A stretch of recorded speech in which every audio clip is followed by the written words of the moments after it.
Excavator দিয়ে মাটি কাটা, খাল খনন, রাস্তা মেরামত সবই চলে সেই মাঠ ঘিরে।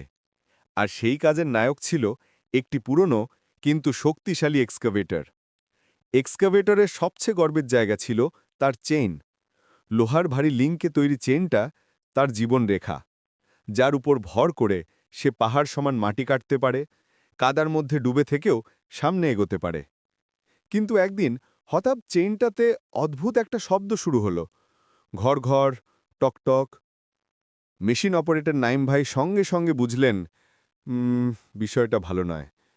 তিনি কাজ বন্ধ করে চেনের নিচে ঝুঁকে দেখলেন একদিকে চেনের পিন একটু ঢিলা হয়ে গেছে, কয়েকটা লিঙ্কেও কাদা আর পাথরের ধুলো জমে গিয়েছে।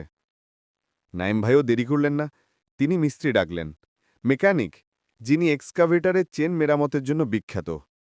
মেকানিক এসে বললেন, মেশিনের শক্তি থাকে ইঞ্জিনে, কিন্তু তার পায়ের শক্তি থাকে চেনে। চেন ঠিক না থাকলে এক্সকাভেটর শুধু লোহার স্তূপ হয়ে পড়ে থাকে। তারপর শুরু হলো যত্ন। চেন খুলে পরিষ্কার করা হলো, পিনগুলো শক্ত করে লাগানো হলো, ক্ষয়ে যাওয়া রোলার বদলে নতুন লাগানো হলো, আর শেষে চেন টেনশন ঠিকমতো সেট করা হলো। না বেশি টাইট, না বেশি ঢিলা। পুরো কাজ শেষে গর্জে উঠল। চেন এবার নতুনের মতো শক্ত হয়ে মাটির উপর নির্বিঘ্নে চলতে লাগল। মাটি কাটার সময় আর কোনো অদ্ভুত শব্দ নেই, শুধু শক্তির ধাতব সুর।